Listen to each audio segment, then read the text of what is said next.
All right, what more is there to say? We've got a video.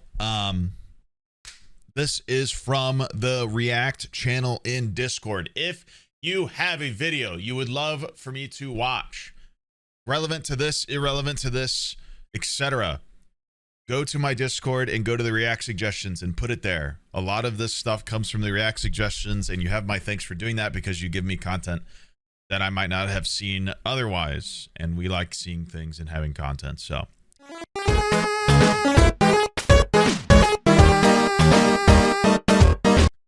we'll get started on this and see where the day takes us. How do you think an Iron Maiden worked? Spike. This is a genuine question. I'm gonna guess it not seen them before, not correctly. In illustrations or games or movies. A sort of sarcophagus lined with spikes, a truly I'm gonna guess it piece doesn't work of how I medieval thought machinery. it works. But really, how does it work? It's usually categorized as a torture device, but any depiction of one seems like a closet that would just kill their victim almost instantly through shock and or blood loss. Kind of defeats the point of the big evil-looking torture mechanism. You're not supposed to think this hard about an Iron Maiden. You're supposed to see one, go, oh, geez, glad I don't live in the Middle Ages, and walk into the next room of the museum. They don't make sense, because historically, the Iron Maiden did not exist. There is exactly one written record describing such a device, and that record was effectively a tourism flyer written 200 years after the Iron Maiden was supposedly used. Although it's ubiquitously referred to as a medieval torture device, there is absolutely no physical evidence of one existing before the 1800s, a solid 300 years after the end of the medieval period. We got to get on this. Let's make an Iron Maiden happen, chat. Let's bring them back. Let's start Iron Maidening our enemies. Why not? I mean, America's already in the dumpster. We might as well bring back medieval torture methods, apparently ones that didn't even exist. We might as well just make it happen. Why not? Like someone goes in and we just have like a little device that we like yank and it shuts on them, and then they sandwich. Easy. And I should point out, they weren't used in the 1800s. Instead, they were fabricated as antiques and sold to uncritical museums and collectors who correctly assumed that such a brutal-looking piece would entice and excite visitors. So it was a scam. That's why? Because the Iron Maiden presents more than a simple shock piece. Instead, fictional or not, it fits into our favorite ongoing cultural narrative that we are, in whatever the current year is, the least barbaric we have ever been.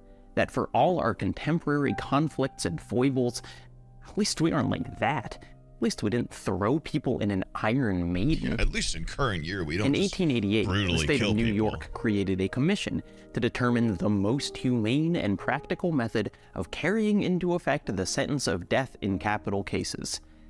This commission delivered a report nearly 100 pages long, covering not just their simple recommendation, but an exhaustive run-through of every method of execution they could find. The Iron Maiden has a section in this report, as does being buried alive, mauled by wild beasts, and lashed to the mouth of a cannon.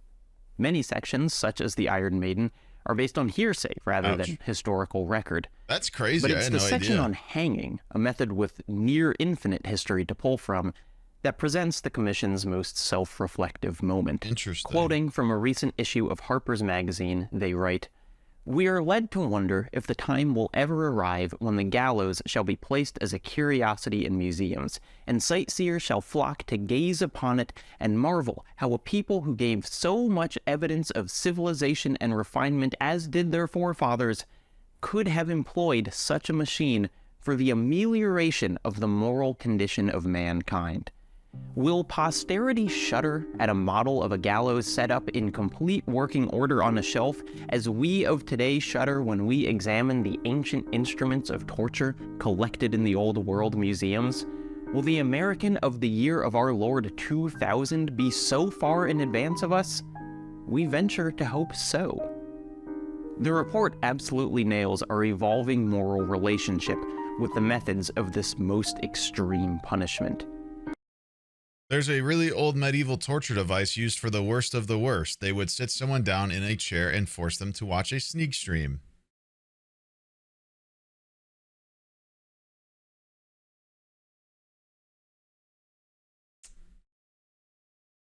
All right.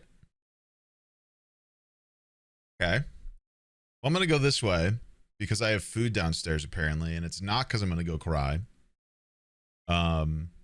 You have not seen that in a museum. That's not, no, you have not. Give me photographic.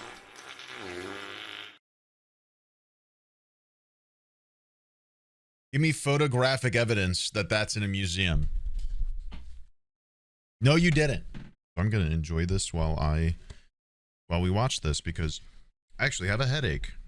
I think it's because I haven't eaten lunch because I was setting up videos for your ungrateful asses because apparently... Shut your fucking mouth, dude.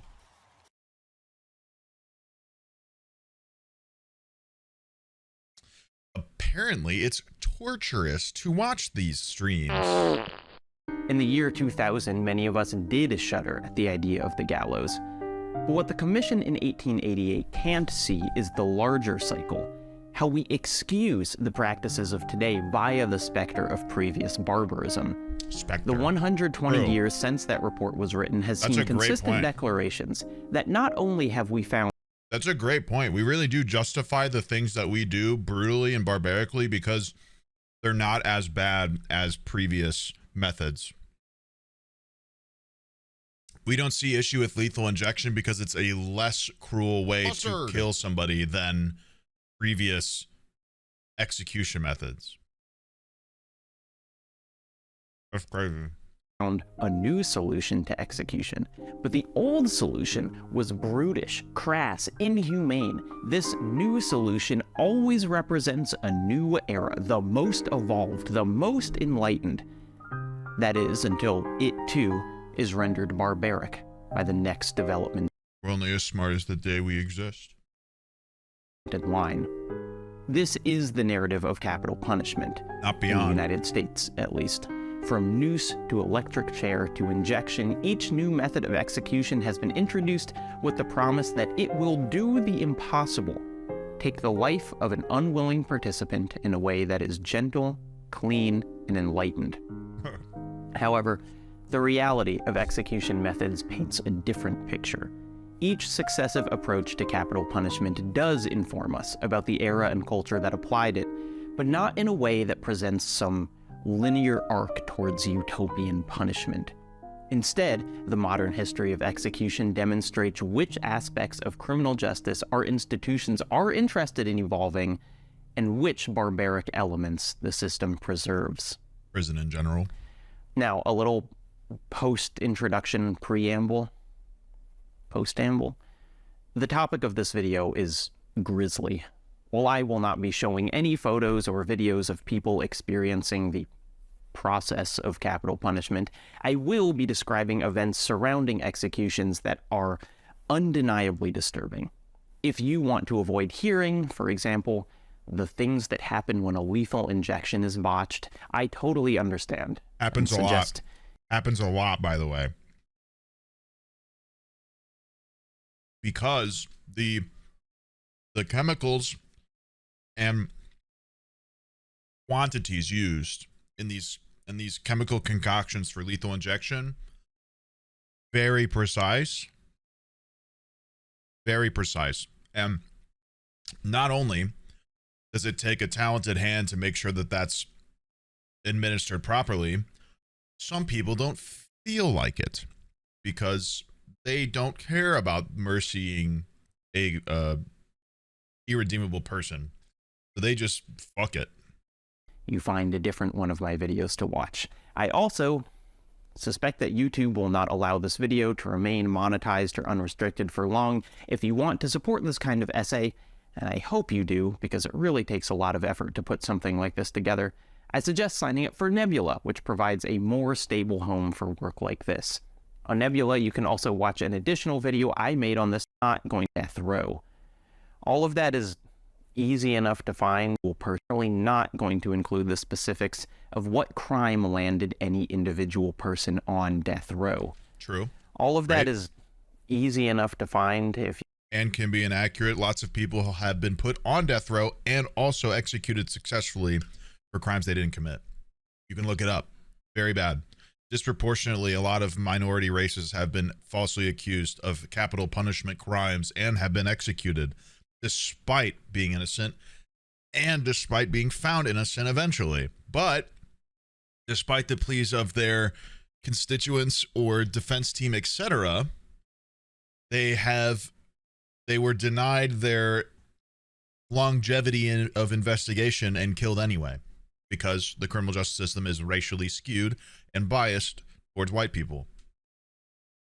If you so desire, but it's outside the scope of this essay. No matter the longest circumstance, chapter, by the way, period, in the history of state executions indisputably belongs to hanging. The Odyssey includes hanging. The Book of Esther includes hanging. And while the basic equation of rope, noose, neck has remained basically unchanged, the social phenomenon of hanging has shifted to suit the whims of its time and place. The most basic, you could say primitive, version of hanging is what's present in the Odyssey. After slaughtering all the would-be suitors, Odysseus declares that the women of the house, who were insolent to him and his mother, don't deserve a clean death either.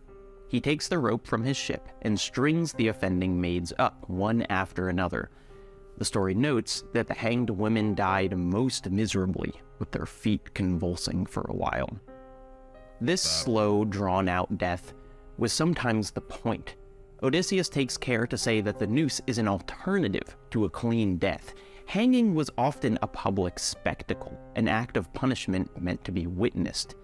In Michel Foucault's book Discipline and Punish, he writes that the public execution has a juridico-political function. Over and above the crime that has placed the sovereign in contempt, it deploys before all eyes an invincible force. Its aim is not so much as to reestablish a balance as to bring into play as its extreme point the dissymmetry between the subject who has dared violate the law and the all-powerful sovereign who displays his strength. The punishment is carried out in such a way as to give a spectacle not of measure, but of imbalance and excess. There must be an emphatic affirmation of power and its intrinsic superiority. Yep. Foucault. Exactly true. Like, essentially, a person who's executed is a means to an end. They're not necessarily done because it's not. I mean, you can argue that the person deserves it, depending on who it is, depending on what they did and if they did it. But ultimately, the product of an execution isn't about the punitive nature of it. It's about the retribution of who's affected or the deterrence of people who notice or see it, right? Excuse me. It's more to deter future criminals. Doesn't work, by the way. I feel like after the first few executions, if it was going to deter people from crime, it would have, not after the couple thousand that have happened.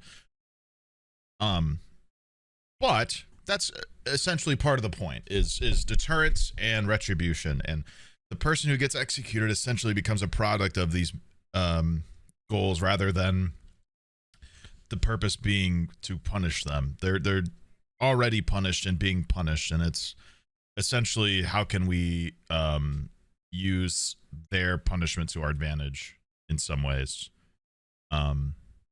Yeah. So is writing about more than hanging here. He begins the book with an agonizing account of a man partially pulled apart by horses, his dismemberment assisted by various executioners. But gallows are easily included in his analysis of public execution by the state.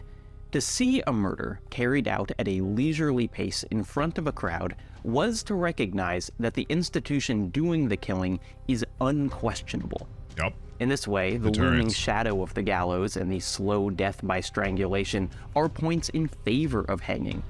Foucault says explicitly that this theater of terror was not a lingering hangover from an earlier age. It all serves a purpose. Its entire apparatus were inscribed in the political functioning of the penal system. Foucault was a French writer, and his theories on public execution largely drew from European examples. But it's not hard to transpose his analysis onto America's own iconic hangings, more specifically, its history of lynching. Yep. A campaign of terror perpetrated on Black Americans by white supremacists. The point of lynchings were to be public. Lynching was nominally against the law, but often done with the implied consent or even active participation of law enforcement, and the messaging was clear. White supremacy was the law, the invincible force that Foucault wrote about. In fact, even though any kind of public execution was, by the letter of the law, illegal in the United States, many southern towns in the early 20th century still held public hangings. These hangings were, by and large, a weak attempt to appease mobs of would-be lynchers. But the killings would have occurred with or without state cooperation. That's as clear an indication as any of who actually held the power to define legality and life. Although there were many methods of lynching, part of hanging's appeal was its staying power. The victims of lynching would be purposely left on display for long after their murder. The image of a tree made into an impromptu gallows still functions as iconography for white supremacist violence. Outside the American South, however, there were efforts to professionalize hanging, starting with the construction of purpose-made gallows and continuing through innovations in rope grade and fall height. A good or desirable hanging came to be understood as one in which the executed party's neck broke on the initial drop. A slower death by strangulation was the less desirable option. Executioners would occasionally boast of their talent in knowing exactly how far someone needed to fall based on their height, weight, and other factors. But for all the physics and calculations that could theoretically make hanging a less amateur method of killing, botched executions continued to happen. The fall wouldn't break a neck. Executioners would sometimes pull on people's feet in an attempt to hasten their asphyxiation, and occasionally the rope itself would snap, sending the would-be executionee tumbling to the ground alive. Other times, the initial fall would open wounds on the executed's neck or even cause, and I'm sorry to put this image in your head, partial or complete decapitation. Concurrent to these professionalization efforts, portions of the public were experiencing a significant cultural shift. As Austin Surratt, whose research I'm drawing from for much of this essay, writes, a new middle class that prided itself on etiquette and taste viewed the unruly mobs that attended public executions as base, vulgar. At the same time, hospitals became more common, and thus the experience of death shrank from everyday life. The idea of watching people executed by the state brought the recent horrors of the Civil War to mind. In short, it wasn't exciting to watch someone die anymore. Lynchings, the exception to this cultural shift, arguably happened because the mobs perpetrating them didn't see their victims as people at all. What's absent from these attitude changes is, you might notice, concern for the hanged themselves. The moral unease over public executions was largely focused on the corrupting influence of violence on spectators, not the painful and drawn-out deaths experienced by the people at the center of the event. And fittingly, just before the turn of the 20th century, new technology presented a solution to the problem of capital punishment. It was a bold, modern take on execution that would place the entire ordeal behind prison walls. It promised to do away with the residual barbarism that still haunted the gallows. In 1890, New York introduced the electric chair. 5 years earlier, David Bennett Hill, the mayor of New York, made this motive explicit. The present mode of executing criminals has come down to us from the Dark Ages, he said. It may well be questioned whether the science of the present day cannot provide a means for taking the life of such as condemned to die in a less barbarous manner. Oh my goodness. Excuse me. Science had, in a sense, already demonstrated an alternative method. 9 years before the electric chair was officially introduced, and 4 years before Bennett Hill's speech, a likely drunk dock worker wandered into the new electrical plant in Buffalo, New York. According to another worker, he yelled that he was going to stop the machine, put his hands directly on one of the generators, and was killed as a massive electric shock passed through his body. Electricity's early history features a significant amount of experimenting with its deadliness. The most notorious example might be the absurd killing of Topsy the elephant. But decades earlier, pioneers in the field of electrocution had convinced local animal control to use electricity as a more humane method of euthanasia. As New York sought a method of execution that matched the progress and etiquette of the modern era, the notion of using electricity seemed only appropriate. This is, in fact, the reason for that 1888 Commission on Humane Execution. After running down all the antiquated methods of capital punishment, the Commission concludes that the death produced by a sufficiently powerful electric current is the most rapid and humane produced by any agent at our command. Side note, for those familiar with the saga of direct versus alternating current, it will come as no surprise that Thomas Edison enthusiastically supported the invention of the electric chair. Of course, yeah. The chair ran on an alternating current, which Edison wanted to establish as the deadlier version of electricity. It's impossible to know what happened during history's first hanging, but for better or for worse, we know exactly what happened to William Kemmler, the first man executed via electric chair. Despite the promises of its inventors and the findings of New York's commission, the execution was neither rapid nor painless. Kemmler's death took a full 8 minutes. He did not die after the supposedly lethal first shot. You guys will be shocked to learn that pretty much every one of these methods does not happen instantaneously, including hanging, unless the neck snapping actually does happen. Like these don't. Firing squad? No. Not necessarily. What if they miss? What if they miss? What if it misses an essential artery? What if nobody gets an actual bullet by accident? You know what I mean? Like, all of these methods of execution have horrendous issues with their methodology because there's really, essentially, and this is a hot take, not a humane way to kill somebody. In fact, you could argue it's very inhumane to kill someone, even if they deserved it or not, quote unquote. So, weirdly enough, there's not a effective way to do it that's also fast and seemingly merciful. Explosives? You think exploding somebody would be a humane way to kill somebody?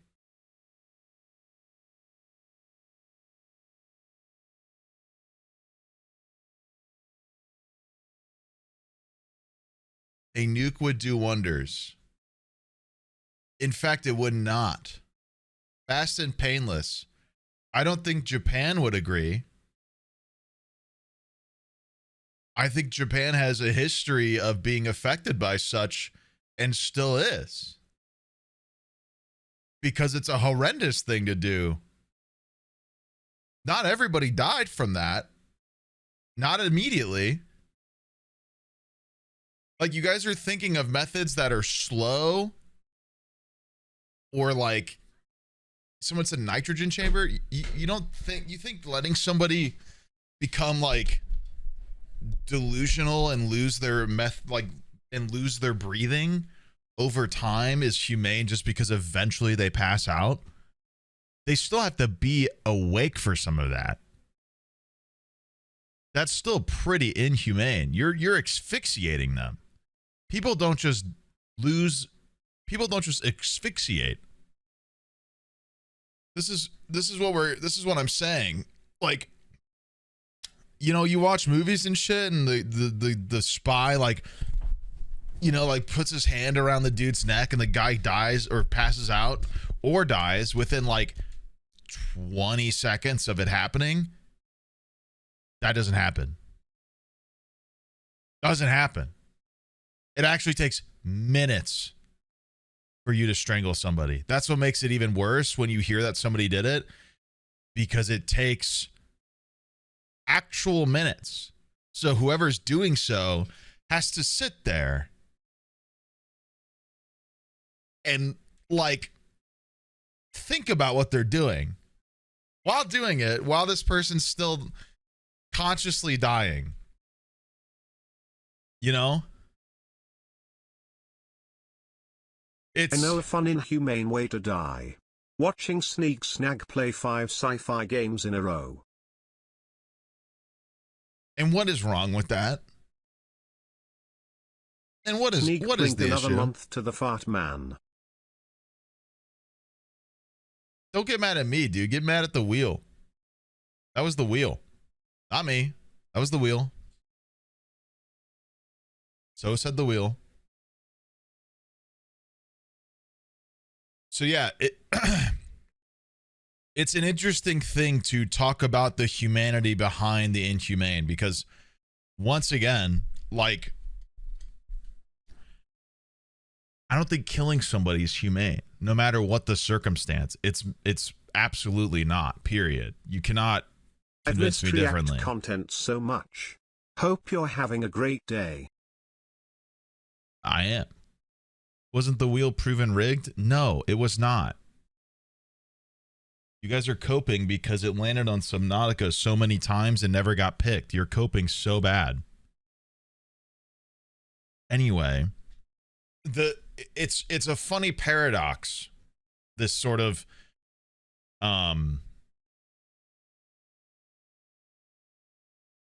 argument. It's like, how do we make something inhumane more humane so we don't feel as bad about it? Essentially. And you realistically can't. You realistically cannot, at least not fully, because what these execution methods do and what they are is inhumane. Like, yeah, like finding a humane way to kill somebody is just not, it's paradoxical, because it's just not humanity. That's not humane. That is, you are depriving somebody of such. So it is, in fact, the antithesis of humane is to kill somebody, no matter how.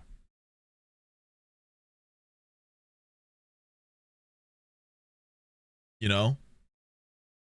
No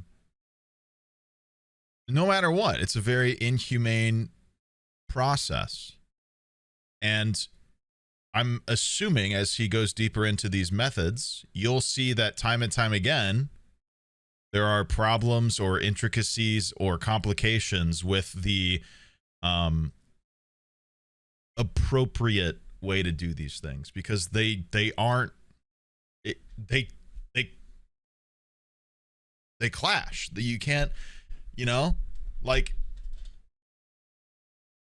it just does. They can't go together. It doesn't work like that. You just can't humanely be inhumane. Like, there's no, and that's sort of the problem with it, is it's like, how do you keep these sort of things around? How do you have these methods, or how do you implement these methods into society if you also are invested in it being as like appropriate as possible? It doesn't, you just can't. Yeah, exactly. Yeah, oxymoron. Exactly. Like, these two things don't work together. They simply don't. They're philosophically on the opposite sides of things.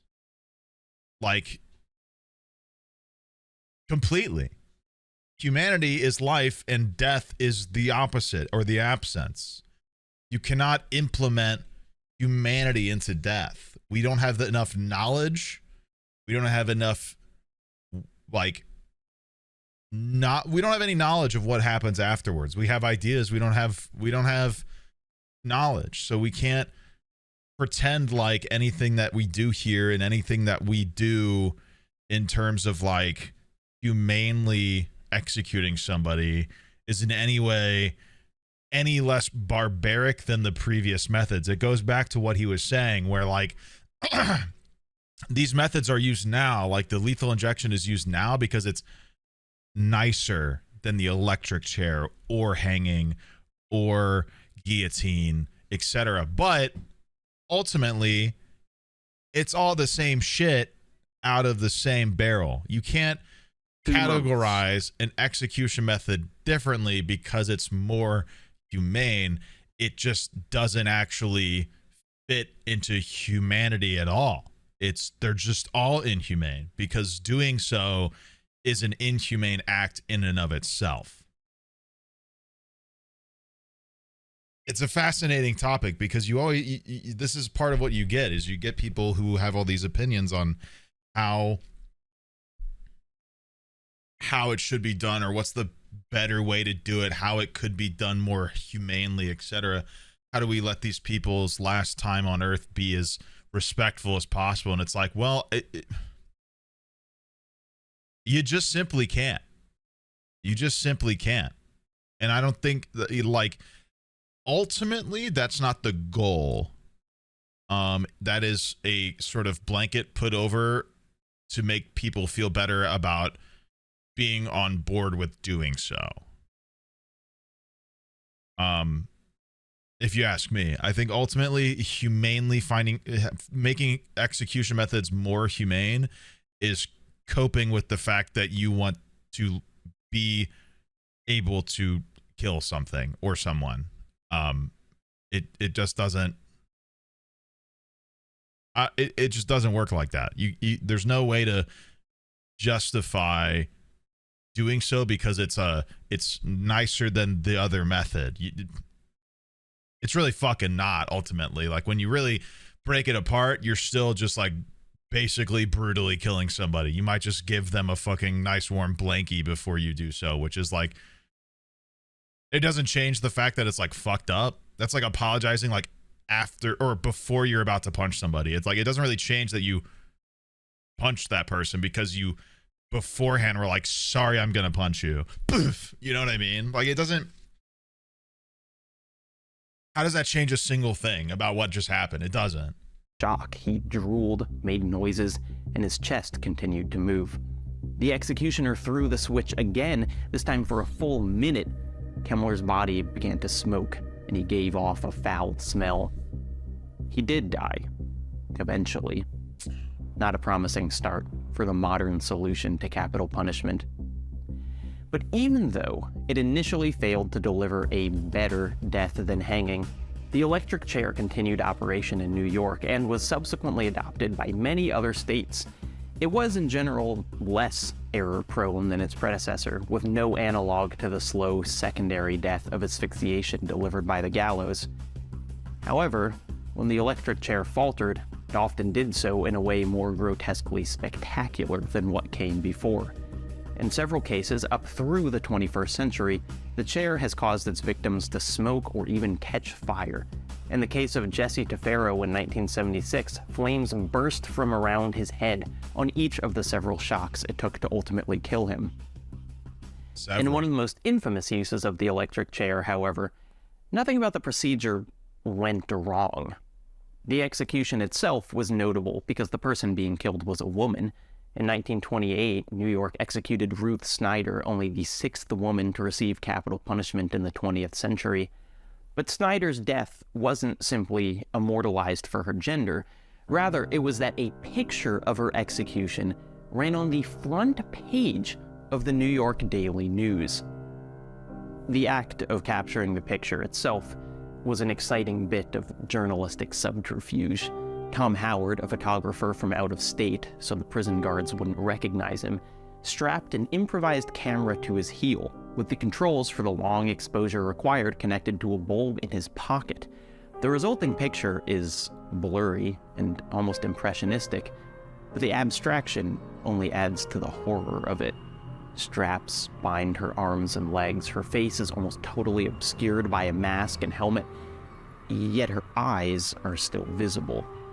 The long exposure smears the edges of her body and the device she's fastened to. It feels as if you can see the electricity. Ooh. It feels as if you're witnessing the moment of her death. It feels, through the clear hastiness, the near voyeuristic quality of the photo, like you're uncovering a new medieval torture device. And this picture ran on the front page of the Daily News, a very popular tabloid newspaper with a circulation of over a million. The first ever published photo of an electric chair in use. The headline is all caps, one word, exclamation point. Dead.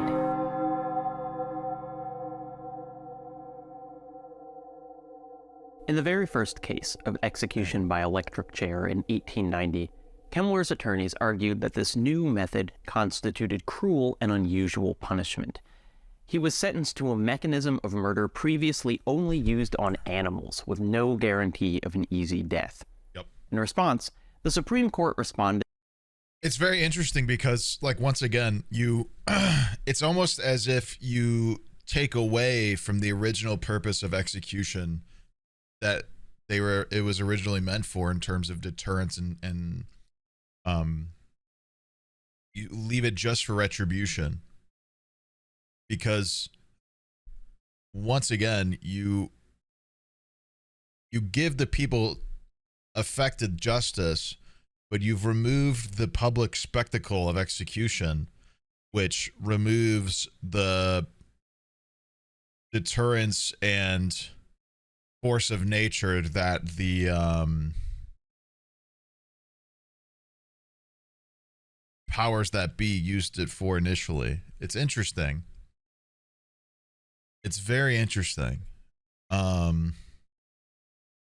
It's once again, it's a paradoxical sort of deal, is questioning the morality of doing something so cruel sort of creates this feedback loop of how do we make this more humane, but then you just simply can't get it there because ultimately it's just not and can't be.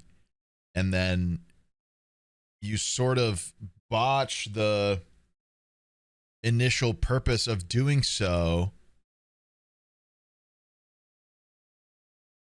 because you're so insistent on having to make it humane. It's weird. It's a really weird paradox. Yeah. That in capital cases, the electric chair was the most humane and practical method known to modern science. The court stated that the punishment of death on its own is not cruel. Cruel and unusual as used in the Constitution implies something inhuman and barbarous. The electric chair enjoyed a long tenure, and over the past 120 years carried out more executions in the U.S. than any other method. But most of those executions happened before 1950. In the past 40 years, the electric chair has been part of less than 10% of America's capital punishments, and it's not the primary method of execution in any state. For many states, it took less than half a century for the chair to transform from the most humane and practical method to a relic that was, in fact, cruel and unusual. Its legacy, influenced by the stories of its explosive failures, now sits next to the noose. It's another old and brutal tool, reminiscent of a more primitive age. Like hanging, its changed reputation was partially due to the grisly notoriety the chair eventually earned. Like hanging, the change also happened because new machinery of death had since emerged. I would guess that most Americans are somewhat familiar with the electric chair or the gallows as a method of execution. The electric chair, in particular, has little legacy outside of individual capital punishments.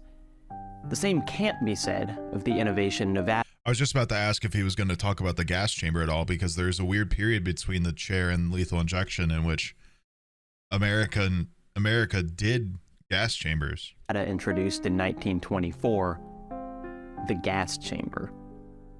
Like the electric chair just 30 years before, the pitch for the gas chamber was one of painless, near-serene execution.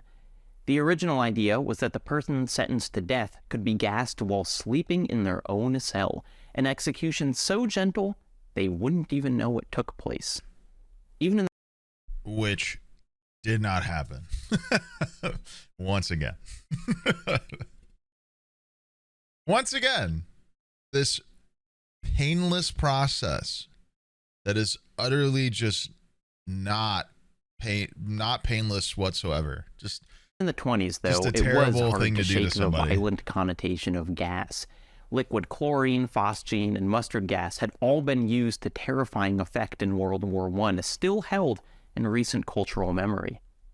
And yet, in 1924, less than 6 years after the end of the war, a man on death row named Guy John breathed in hydrocyanic acid in a specially built room in Nevada and died. Not his cell. It took a little while for other states to catch up. Arizona built a gas chamber in 1930, and by the end of the decade, California, Missouri, Oregon, Wyoming, and my lovely home of North Carolina joined the trend. Would lethal injection while sleeping be painless? No, you could actually go on to all these paradoxes and argue that it's inhumane, because doing so without the person being aware or ready for it to happen to them is considered an inhumane thing to do to them. Because once again, all of these sort of brutally inhumane ways to take a life are constantly put up on this pedestal of how to make it more humane, when ultimately you just can't get it anywhere close, because it's just ultimately an extremely inhumane act. It's just, yeah, it's just a fucked up thing to do in general. And lethal injection is very precise. In fact, people think lethal injection is like one syringe in dead. It's more like 4. It's 4 different things, maybe 3. There's one thing to knock the person out. There's another that negates any pain they would feel. And then there's the kill shot. The kill shot's not painless unless the painless thing is administered. And I don't think many people are going to tolerate both of those if they're awake for it. So there's minimum 3. There's 3. And not to mention, they have to wait for the first 2 to work. So, like, the person needs to be aware. Excuse me. They need to be aware, like a dentist, exactly, pretty similar. Not similar, but same sort of, the dentist doesn't operate on you until your mouth is numb, exactly. You have to wait for the medicine to kick in, which is eerie. It's very eerie. You're just watching a person sentenced to die, just slowly losing the feeling in their entirety. And then they just go to sleep, and then they don't wake up. Except something that simply summarized takes easily an hour. I'm sure he'll explain it better than I do, but once again, it's minimum 3 injections, and they all have to start working. So it doesn't exactly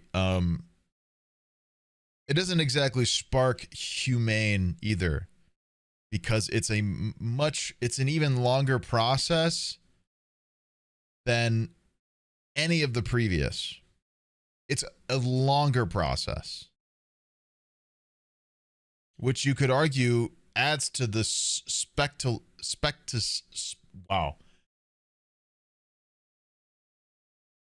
which you could argue adds to it being such a spectacle for public eye.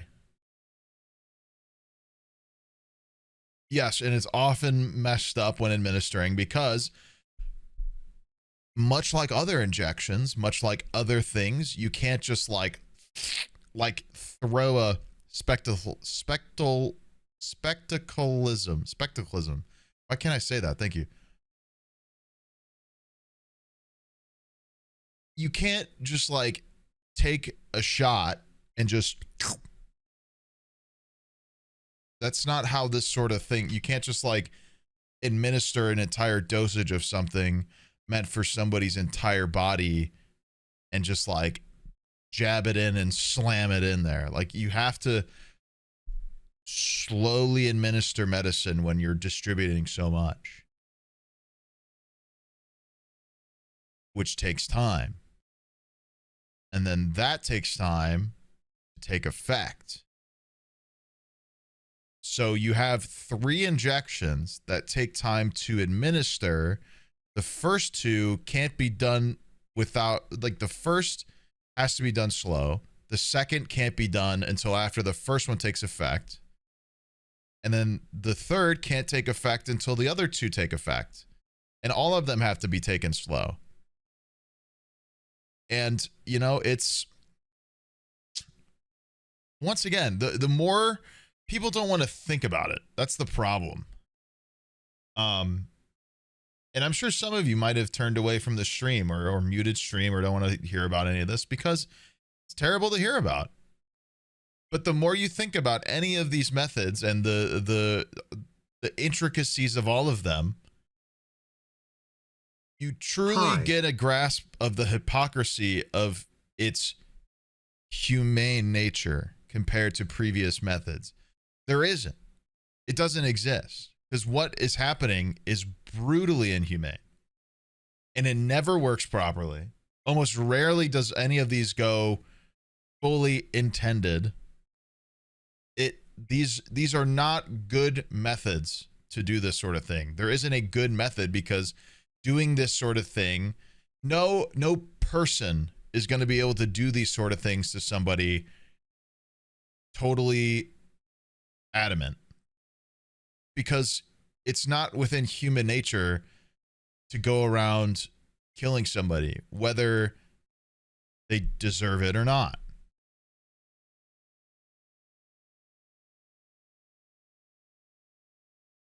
It's just not. And no matter how many things are pitched or changed or methods are evolved, whatever, there is not a way to do this humanely. It's not a humane thing to die.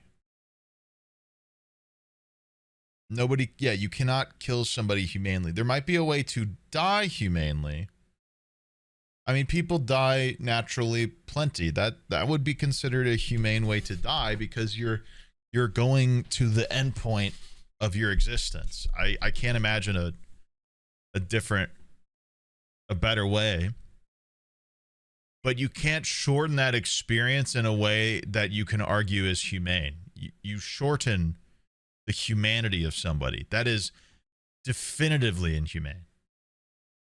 So it's a pretty paradoxical and hypocritical conversation when execution methods are brought up that the methods of doing so are humane. Because once again, paradoxical by nature, but also inconsistent and terrible by nature or by practice.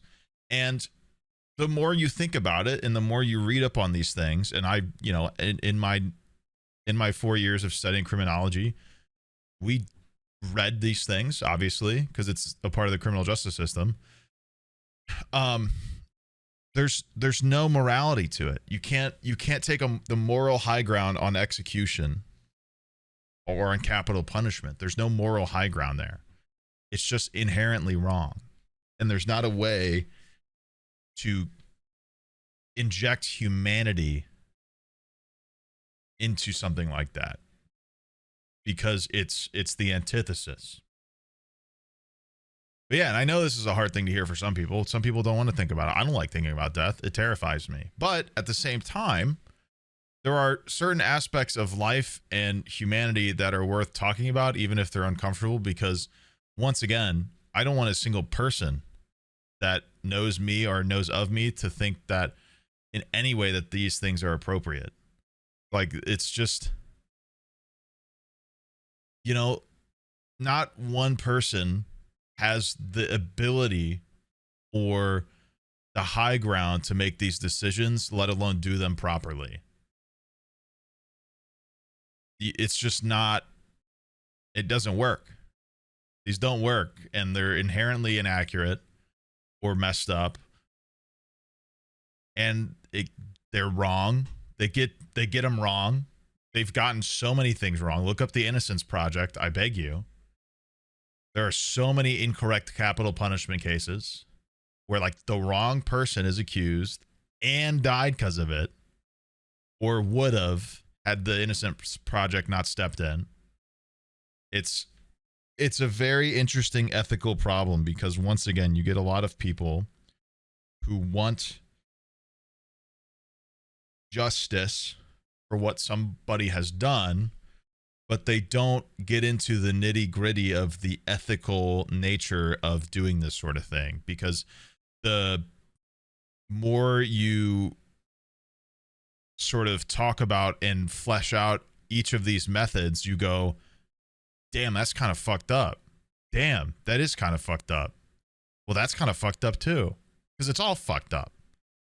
And each aspect of it makes it more fucked up, because you're basically just finding the most convenient way to kill somebody. And there's just not,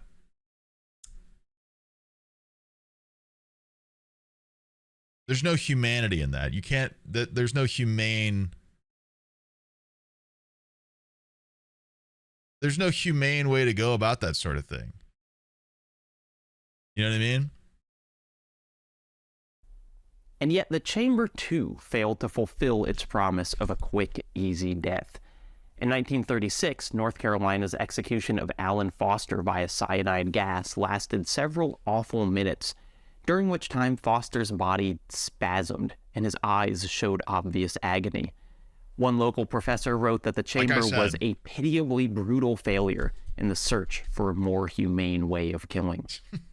Proportionally, the gas chamber was less successful at delivering a death properly than the chair or hanging. Over 5% of the deaths delivered by gas in the U.S. were botched in one way or another. You might assume, as I did, that this was because of the gas chamber's surely brief stint in the spotlight.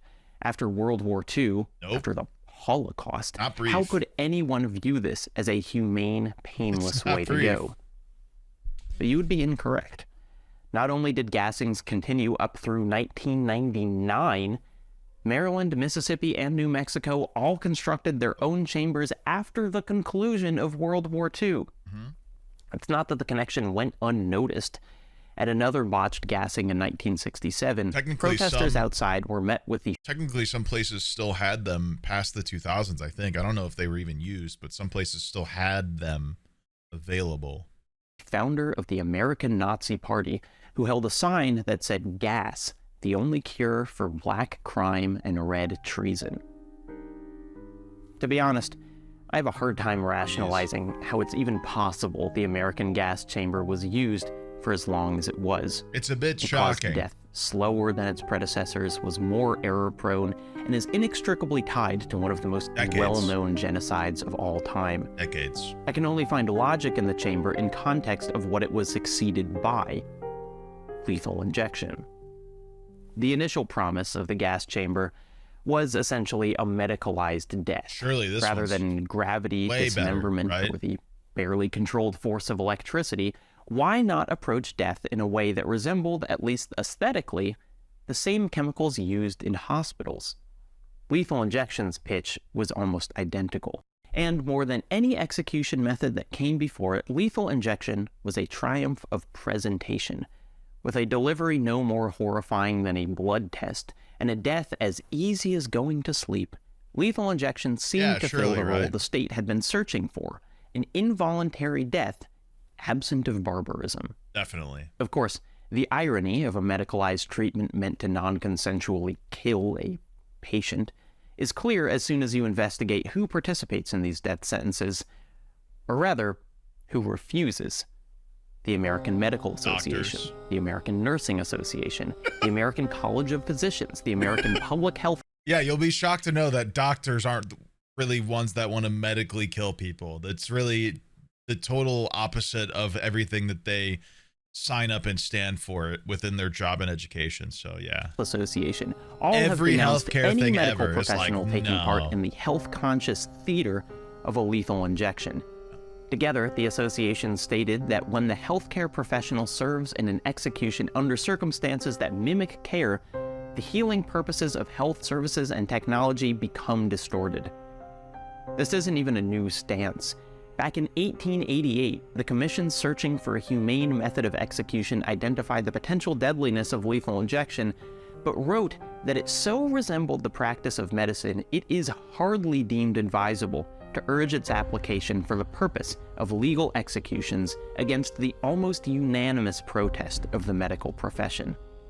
Remember, that's the commission that ultimately chose the chair. In addition to the people who refused to take part, the injection itself has, in a manner of speaking, attempted to abstain. I live in Arkansas right now. I need you to look up Arkansas gas chamber. They approved the nitrogen gas execution bill this year. Oh.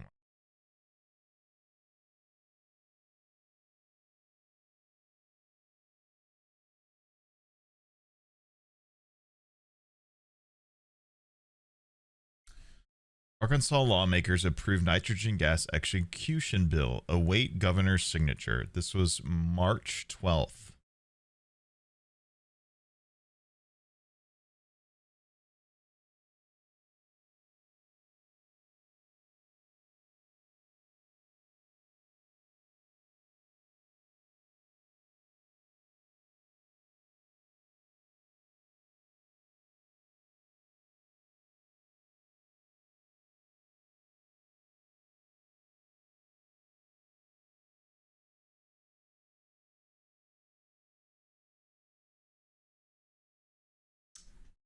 And an article on the 18th in which she signed it.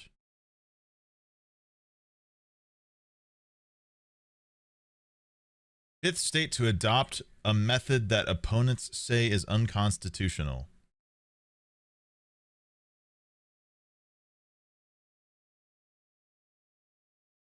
Wait till they realize all of them are.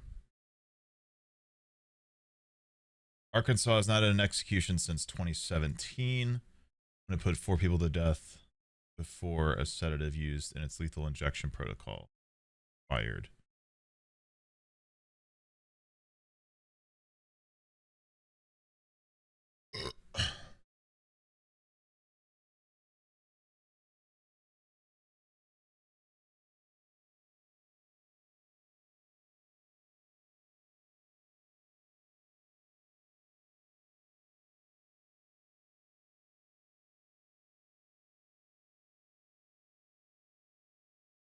So, interestingly enough, this is a different gas chamber. Fascinating. The use of nitrogen gas specifically is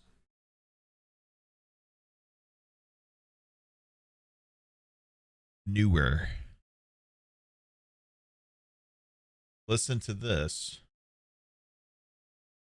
Get this fuck out of here. My ads don't disappear and I don't know how to get rid of them. Alabama, the first state to use nitrogen gas, has carried out 4 executions using the method since it began last year. And on Tuesday, Louisiana staged its first, putting death to a man convicted of killing a woman in 1996. 2 other states, Mississippi and Oklahoma. That's about this. You know, none of these 4 states doing it really surprised me, unfortunately. Have laws allowing the method, but have not used it so far. Takes effect 90 days after its legislature adjourns, which happened in April, the earliest. So, not yet, technically. Opponents say the method increases suffering, citing accounts from the witnesses to Alabama executions who said inmates gasped and shook during executions. State officials say those are involuntary movements associated with oxygen deprivation. But why does that make it more okay? It shouldn't.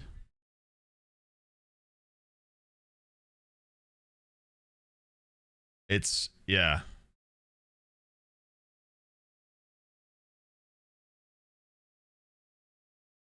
It's crazy, man.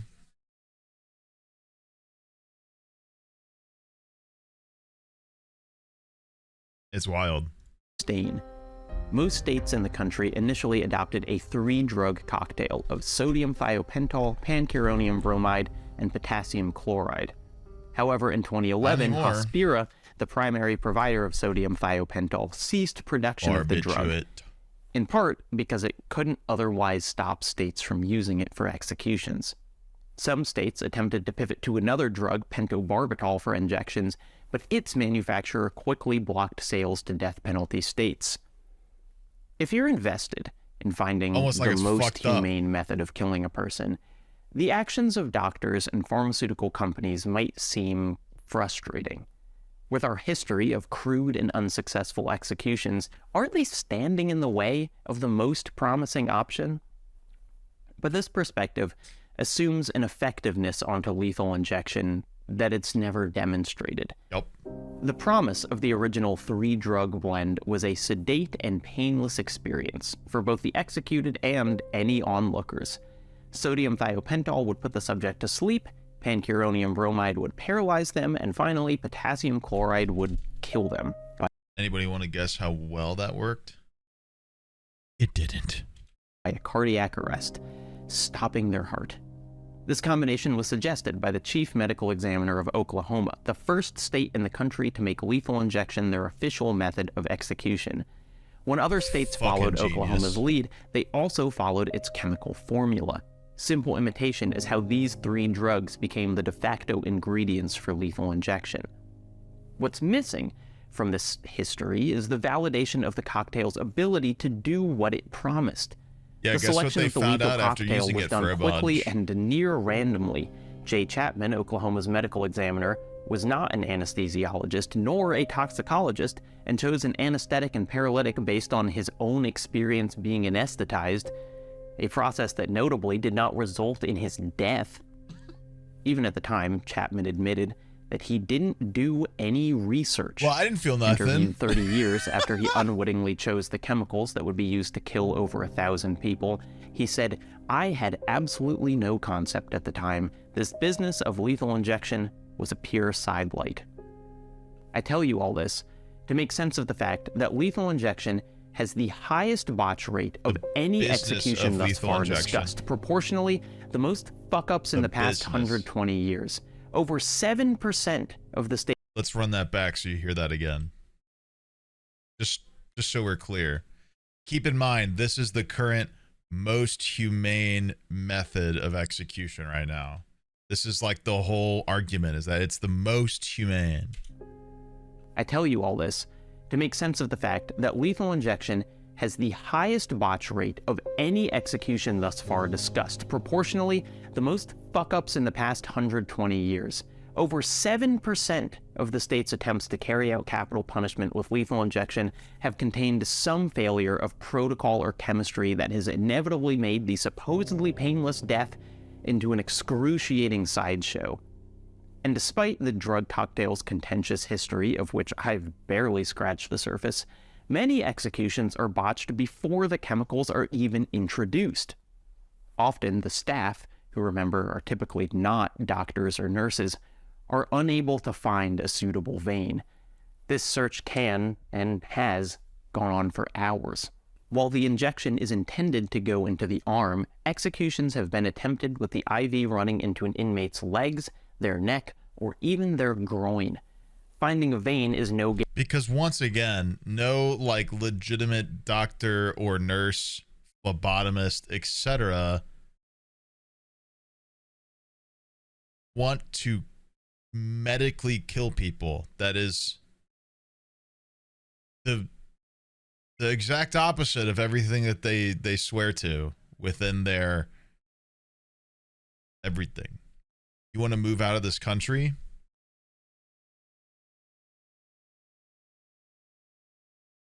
So we're thinking that this is an American only issue then.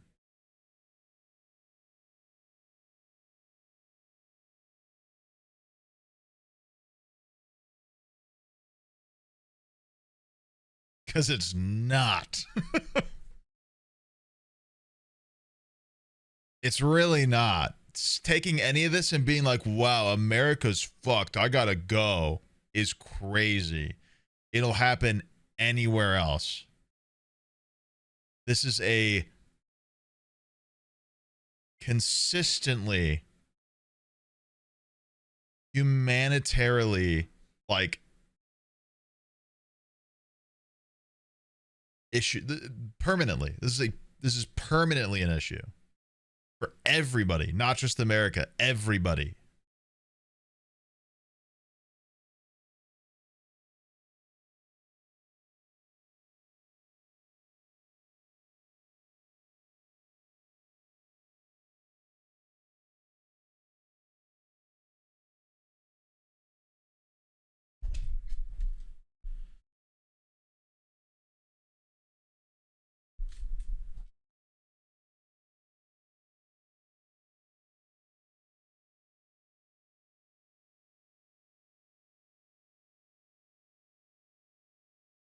Very little countries have fully gotten rid of death sentences. Exactly, yes. Very few.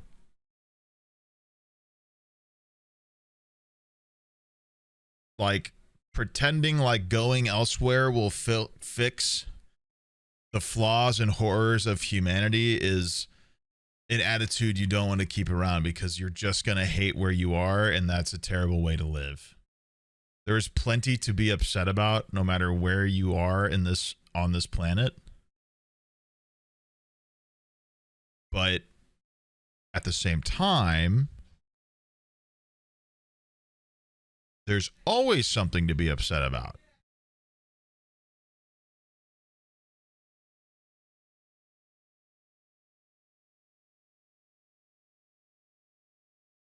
Like constantly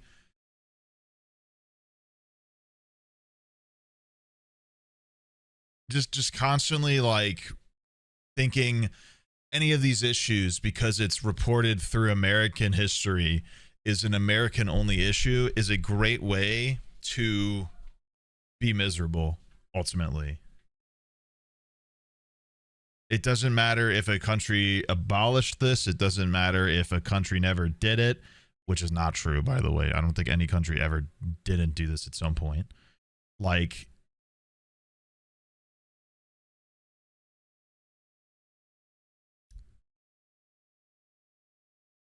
it's not going to make you feel better. There we go. Countries by existence and practice death penalty laws. Sneegsnag. Abolitionists. Yeah.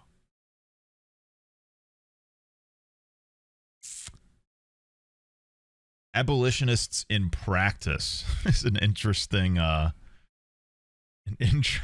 way to phrase it. That just means ideally they don't want to do it, but they do.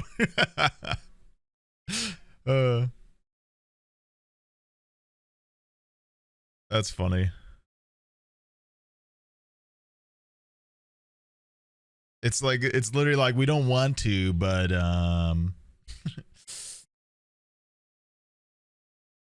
yeah. It's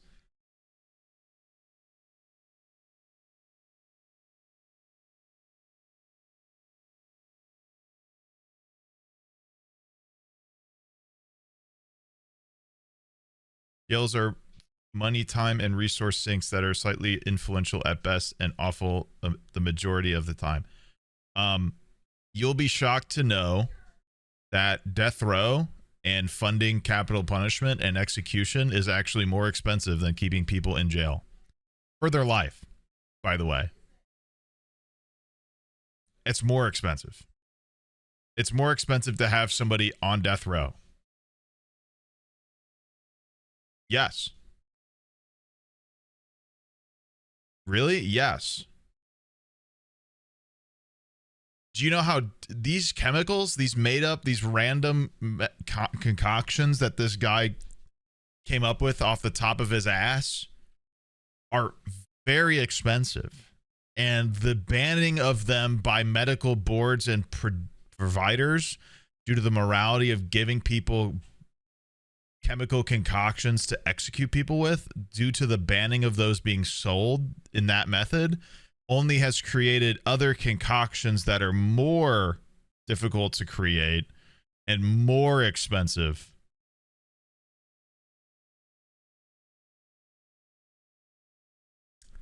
So all of this is more expensive than just having them rot in jail. Period. Like, lethal injection's been around enough to have long enough studies of its funding and effectiveness to understand, one, it's the most botched, like he said. Two, it's the most expensive, which I don't know if you'll get into. And three, it's just not more humane, because none of them are. But that's besides the point. My original point was you can't sensationalize one thing as being only a part of one country or one place, because ultimately it's very rare that you have one instance of humanity that only happens in one place. Like, even with the increase and amount of shootings that happen in America based off of size and magnitude of the United States compared to other places, it might take place in some places proportionately based off of their size as often as it happens here. That doesn't mean it's okay, but to pretend like this place is worse off because it happens more often doesn't really put in a lot of statistics into effect that are geological and size, population. And there's a lot of problems with that. And there's a lot of issues with us providing these things much easier than others. But none of that's factored in, because people just hear about it all the time and they're like, well, it happens here all the time, therefore guns all the time, shooting all the time.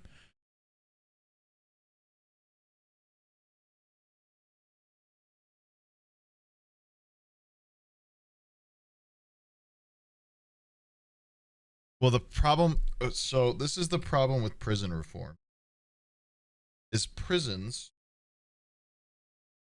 are privatized. Prisons are not public. They're not a public funded. I mean, your taxes fund them, but they're not publicly funded. It's money. It's private. It's a business.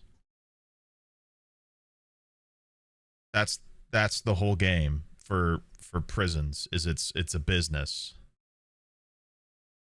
That's shitty. That's humanity, man. That's humanity. Oh my gosh, I have to use the bathroom so bad. Just hit me like a truck in the middle of this rant.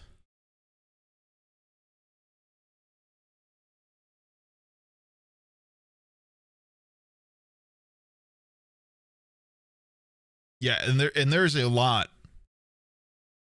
There is a lot about abolishing prison that is hard. It's a hard topic because, once again, the deeper you go into the justice system, especially the punitive side of things, the more you realize how deeply rooted it is in racism, especially, and sexism on top of that. You get into really deep roots of racial rhetoric, and people do not want to talk about that, and they do not want to change those sorts of things because some people are complicit in the treatment of minorities as long as their life is good. So, be right back. I got a shit. Well, I feel better. Guarantee of a successful application either. In 2006, Angel Diaz continued to live for over 30 minutes after he was injected with a drug cocktail. An autopsy revealed that executioners had shoved a needle all the way through his vein, and the drugs had instead flowed into soft tissue. The chemical burns on his arm were compared to a kid who had fallen into a campfire. A similar sequence of events happened with Clayton Lockett in 2014, when after a rushed hour of attempting to find a place to administer the injection, received a single IV supposedly connected to a vein in his groin. But through a failure of expertise and medical equipment on hand, the vein collapsed and drugs were once again pumped directly into his tissue. The breakdown of competent injection administration is only compounded by the wantonly chosen drugs being delivered. General anesthetic doesn't work if it's simply pushed into the meat of a body. Cardiac arrest doesn't immediately occur if the chemicals never reach the heart. But the most revealing piece of lethal injection is the middle ingredient in the cocktail, the paralytic. The Human Rights Watch notes, pancuronium bromide is a neuromuscular blocking agent that paralyzes all of a body's voluntary muscles, including the lungs and diaphragm. It does not affect consciousness, however, nor does it affect experience of pain. Without proper anesthesia, anyone given the drug will feel himself suffocating, but because the pancuronium bromide prevents any movement, speech, or facial expression, he will be unable to reveal that he is suffering. If the prisoner is still conscious when the potassium chloride is injected, the pancuronium bromide will also prevent him from conveying to the executioners or the witnesses that he is experiencing pain. As the Human Rights Watch then points out, the paralytic does not aid the anesthetic, nor quicken the cardiac arrest. Seemingly its only job is instead to improve the aesthetics of an execution for onlookers. Yep. In the event that a prisoner receives too little anesthetic, it's a relatively likely outcome given the lack of medical expertise, the potassium chloride that causes cardiac arrest would be agonizing. In the history of lethal injections, there are many cases of inmates convulsing as they died, absolutely looking like they suffered through their last breath. But because of the included paralytic, we have no idea the true number of executions that end in agony. Somehow, that cocktail might still represent a higher standard of lethal injection than what's been practiced over the past decade, as manufacturers have ceased production or barred sales of the original 3 drugs used. States have sought other options with the same level of research and care that originally defined the process. In fact, several states have left the drugs completely unstipulated in their policies, instead deferring to individual correction officials. As legal scholar Corinna Barrett-Lane writes, the culmination of these irregularities is a world where lethal injection drug protocols are decided by Google searches and other decision-making processes that would be patently unacceptable in any other area of administrative law. One such drug that states have turned to is the anesthetic midazolam, but doctors have pointed out that the effects of midazolam have significant variability between people. One person could require 10 times the dose of another. In 2021, John Marion Grant received a combination of drugs, including midazolam, from executioners in Oklahoma. He vomited several times after receiving the injection and didn't fall unconscious for 15 minutes, officially pronounced dead 6 minutes after that. In light of the rampant botching and increased attention paid to lethal injections, many states have responded by obscuring more of the process. Curtains are drawn, medical procedures are done before the execution officially starts. Inmates have even entered the execution chamber already unconscious. Last year's execution of Joe Nathan James Jr. was the longest lethal injection process yet, and indeed, the single lengthiest recorded execution in U.S. history, and yet, prison officials stated there was nothing out of the ordinary. An autopsy revealed this was an obvious lie.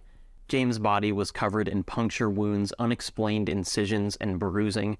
On the day of the execution, reporters were delayed entry with 2 told they didn't meet dress code. Although the process took over 3 hours, only the last 20 minutes were visible to onlookers. As the fantasy of lethal injections, quick and painless executions has become more apparent, so too has its true appeal as a mechanism of state-sponsored death. Only the superficial barbarism of the process has been reduced, but the superficialities are the whole game.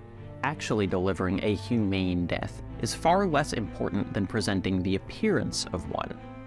Although we enjoy perceiving ourselves as less barbarous than previous generations, we also frequently exclude imprisoned populations from that view of society. Absolutely. We're the land of the free, so long as you don't count the millions that are constitutionally enslaved. And in keeping with this line of thinking, many have questioned if we need a humane method of execution at all. There is certainly malice toward prisoners here. A substantial number of people want any punishment to be actively torturous. But another significant part of the population simply doesn't want to think about it at all, and this is where lethal injection shines. The scientific near-medical lethal injection sounds good, and sounding good is the only bar it needs to clear. Yep. This opinion has been more or less stated explicitly in the Supreme Court. Justice Scalia said that in comparison to the deaths of murder victims, lethal injection looks pretty desirable, and continued to write how enviable a quiet death by lethal injection would be. It's a bit of judicial lethargy disguised as moral relativity. Yes. Scalia was probably aware that many lethal injections were not enviable deaths. I just don't think he gave a shit. Recognizing the prison system contained injustices would mean that someone would have to do work correcting them. Ironically, the stated goal of a quick and painless execution is perhaps best delivered by methods that feel most brutal. It is an admittedly shocking fact to learn that 4 states technically allow firing squads as a method of execution. It may be even more shocking to learn that Utah executed a man via firing squad as recently as 2010. And yet, statistically, firing squads provide a quicker death with fewer opportunities for error than any other method discussed. Yes. The man killed in 2010 chose to die by firing squad. In 2022, improvising after the state ran out of lethal injection drugs, South Carolina demanded a death row inmate pick a method of execution. He, too, chose the firing squad over the alternative of the electric chair. But despite these 2 cases, trends don't indicate the firing squad is really making a comeback. Its swiftness and efficacy are undercut by its complete lack of subtlety. You can pretend that a corpse killed by chemicals or electricity avoided physical trauma. It's impossible to make the same claim about a bullet hole. What might work for the condemned doesn't work for the onlooker, the same reason the guillotine has never been used in the States. The violence of the process is just too obvious. If you're a critic of the death penalty, though, you know that the barbarity of the system starts earlier and runs far deeper than solely the execution method. A broad-scale look at death row reveals an overpowering sense of randomness. There are no crimes that carry mandatory death sentences, so whether any individual person ends up facing capital punishment is hugely dependent on factors outside the scope of the crime. The state it was committed. You guys want to guess what most of those factors are? Racially biased. In, for example, or the sympathy of its leadership decades after the crime itself.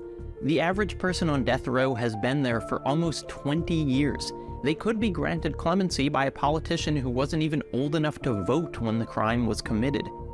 You can find countless examples of identical crimes landing one person on death row and another with a life sentence, random variables landing them on one side of a coin or the other. But simultaneously, looking at every variable as random is completely naive. Very naive. The death penalty is shot through with racial bias and has been for as long as we've been keeping statistics on it. Spit it. In decades of studies up through the present day, the overwhelming trend is that Black lives simply matter less to the justice system. Controlling for all confounding variables, cases with white victims resulted in the death penalty more than 4 times as often as Black victims. Incorporate gender, and the numbers come into even sharper relief. The murder of a white woman is 13 times more likely to result in a capital sentence than the murder of a Black man. Maybe the most striking number is 21, the vanishingly small total number of executions since 1970 for cases in which a white defendant killed a Black victim. With the races reversed, that number is more than 10 times higher, a figure completely disproportionate to the crime rates between races. And that's on top of every other level of discrimination in the justice system. Jury manipulation, police misconduct, prosecutorial aggression. Earlier, I said that courts didn't want to acknowledge the U.S.'s carceral failings because it would mean they'd have to do something about it. This wasn't really me being flip. This, too, has been stated near explicitly by the Supreme Court. In 1987's McCleskey v. Kemp, Warren McCleskey's lawyers argued that capital punishment in Georgia demonstrated a clear pattern of racial discrimination, with similar crimes yielding significantly different sentences based on the race of the defendant and victim. The Supreme Court generally did not disagree with the statistical findings. However, they ruled that statistics alone were insufficient to demonstrate unconstitutional discrimination. Justice Powell wrote,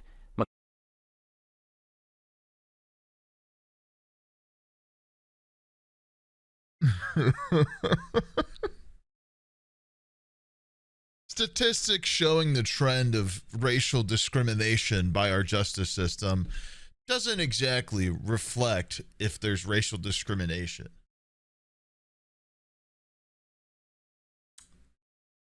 Where do you think the statistics came from? Where do you think these numbers are just like made?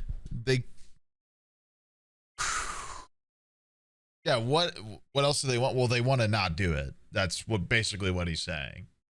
He already said that, as they basically explicitly said it was too much work and they didn't want to have to fix it. Because it is a lot of work to rearrange a system that works, in quotes. They want to continue racial biases because that's what makes life easy for the people in charge. That's what he's explaining. That's what we've said. That's what I was saying before he started saying it, which he's eloquently stating, by the way. He's doing a great job of explaining this. McCleskey's claim, taken to its logical conclusion, throws into serious question the principles that underlie our entire criminal justice system. The Eighth Amendment is not limited in application to capital punishment, but applies to all penalties. Thus, if we accepted McCleskey's claim that racial bias has impermissibly tainted the capital sentencing decision, we could soon be faced with similar claims as to other types of penalty. Imagine that. Throws into serious question the principles that underlie our entire criminal justice system. Yeah, dude, it does. And yet, instead of acting, the court shuts the door, because the questions raised about the implementation of capital punishment could start a chain reaction that reveals the house of cards everything is built on. Racism. Even before we get to sentencing, there's the issue of, if the accused did the crime at all. A statistic so staggering I've never been able to get it out of my head is that since the mid-1970s, 1,565 people have been executed in the United States, and in that same time, 190 people have been fully exonerated from death row. Not had their sentences reduced or pled to a lesser crime, but released from prison following proof of their innocence. How many people Defendants got of color make up a disproportionately high number of those wrongfully convicted inmates as well. You could view that exoneration rate with optimism. That, hey, the system works. Look at all those people they set free before they had to complete their deadly sentence. Or you could read it the way I do, that for every 8 people the state has executed, at least one person sentenced to die has been innocent. Those odds not great. Do not inspire faith in the system's accuracy. Not very great, no. But after I've spent so much time on it, you might be shocked by the most important statistic of all. Capital punishment is dwindling. Both death sentences and executions have been on a downward slope for decades. 2021 had the least executions in the U.S. in 40 years. 2022 wasn't far behind. Many states have completely barred capital punishment, others have put it on indefinite hiatus. This legislation is propped up by public opinion, which is generally experiencing similar 40-year lows in support for the death penalty and 40-year highs in opposition to it. It feels like, after a century of promising to create humane executions, we're recognizing that the barbarity runs deeper than the literal moment of death. Yes, the noose, chair, chamber, injection all have taken their turns functioning as machines to slowly and cruelly kill people, but only after the even slower machine of the American justice system has done the same. Oof. Where is the lack of barbarity in making someone spend decades on death row wondering if this is the week they die? Where is the progress, the enlightenment of contemporary society in a handful of counties selecting a handful of criminals with all the precision of a racist pachinko machine? The more light you give capital punishment, the more the entire structure bleeds with a brutality that was supposedly left in a more primitive age. The thing is, state-sponsored killing isn't exclusive to death row. And although 2021 had notably few capital punishment cases carried to their conclusion, it still managed to break a record in deadliness. 2021 saw 1,048 people killed by police, more people gunned down in a single year than have been officially executed in the 21st century. 2021 broke the previous record for police killings, set in 2020, which broke the previous record set in 2019. 2022 was the deadliest again, and virtually every source of this data also notes that the true number of police killings is almost certainly underreported. The murders by police have increased year over year despite falling crime rates with or without the presence of protests and falling crime rates since the 50s, by the way. Crime, especially violent, has gone down since the 50s every year and continues to. Do not listen to what other people are saying. Statistically, crime has not happened nearly as much as it used to because it's much harder due to the advancement of technological and detective processes. And of course, in opposition to falling capital sentences. If the ethical discomfort with capital punishment stems from its excruciating deliberation, the years of court cases, the discoveries of conflicting evidence, the endless debates over execution method, police killings are a nice little mental shortcut.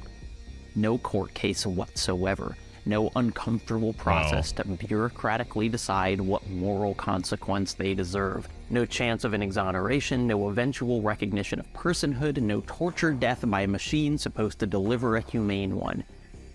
Instead, what we have is a return to Foucault's theories of execution as a public display of an invincible force. Its aim is not so much to reestablish a balance as to bring into play as its extreme point the dissymmetry between the subject who has dared to violate the law and the all-powerful sovereign who displays his strength.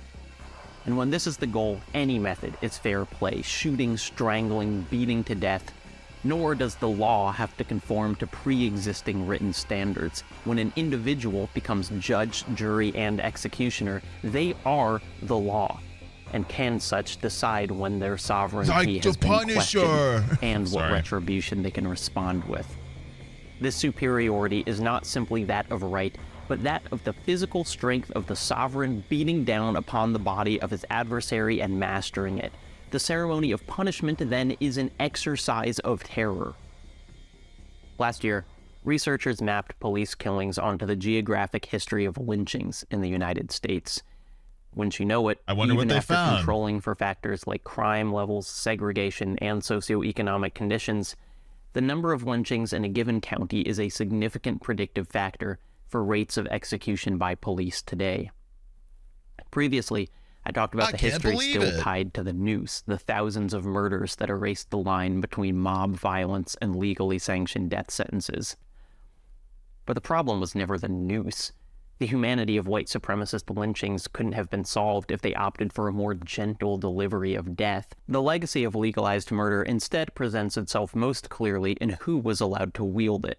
From the earliest slave patrols to unofficially sanctioned the original police, by the way. Just in case that's unclear or not known, which we've discussed this before, the police were originally slave patrols. That was their original purpose and function, was to prevent slaves from escaping keeping them in line, etc. And then once slavery was abolished, they slowly evolved into the police you know now. That's why when people say that it was built on racism, that's what they mean, is it was literally built off of racism. So vigilante mobs to modern day cops. The trick in shifting states' violence from a collective like the justice system to theoretically individual actors like cops is pulling two contradictory moves simultaneously. The process of deciding who lives and who dies becomes more invisible. Legal precedent, evolving cultural norms, the role of everyday citizens on juries or as advocates, all of that disappears when the execution is performed at the impulse of a group immune to consequences. And yet, the power and untouchability of the state gains extreme visibility, recorded on security footage, cell phones, hell, the cops' own body cams. Does heightened visibility bring increased scrutiny? Nope. I guess.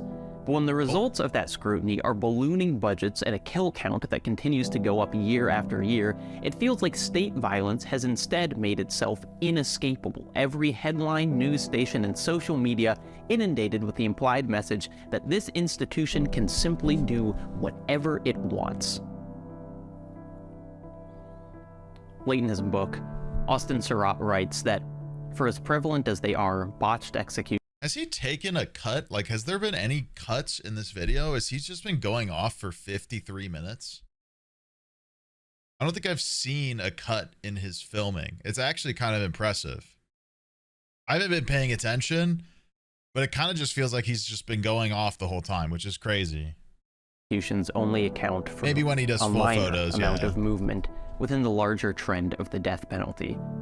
He attributes their lack of major cultural impact to the coverage of such events.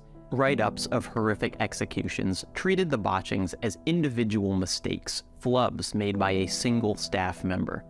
Even the repeated failures of an execution method couldn't raise the question of systemic injustice because the inherent justice of capital punishment was a foregone conclusion. Working backwards from the assumption of justice is also how we run into the narrative over and over that a murder by the cops was the right call, the only call they could have made. In a sense, it's a narrative that makes every subsequent arm of the justice system almost redundant. Why spend so much time, effort, and deliberation on this question when a third party could make all those decisions for us? Finally, we've removed ourselves from barbarity by simply delegating the barbarism to a system responsible only to itself.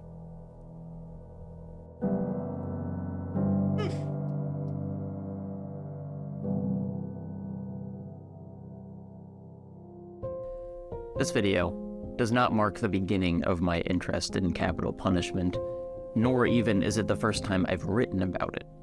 9 years ago, in a college course on the death penalty, I wrote an essay about the failures of lethal injection.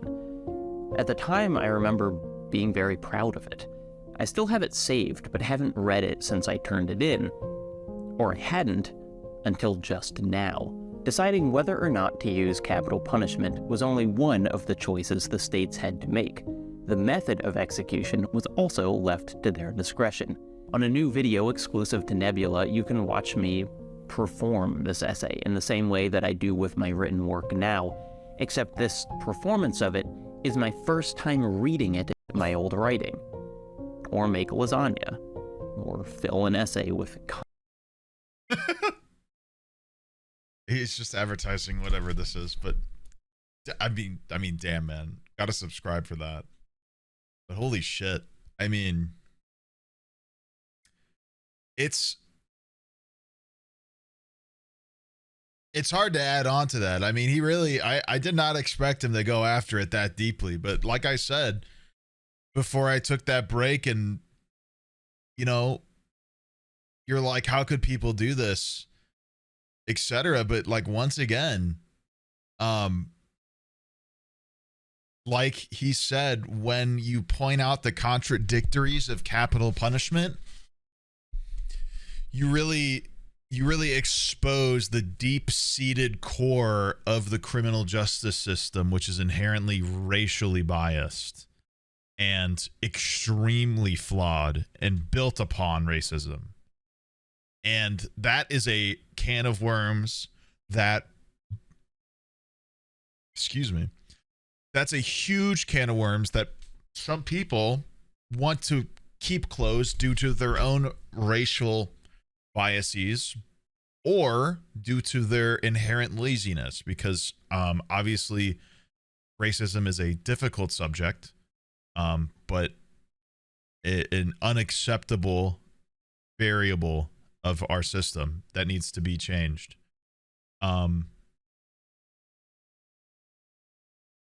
Yeah, he did a great job.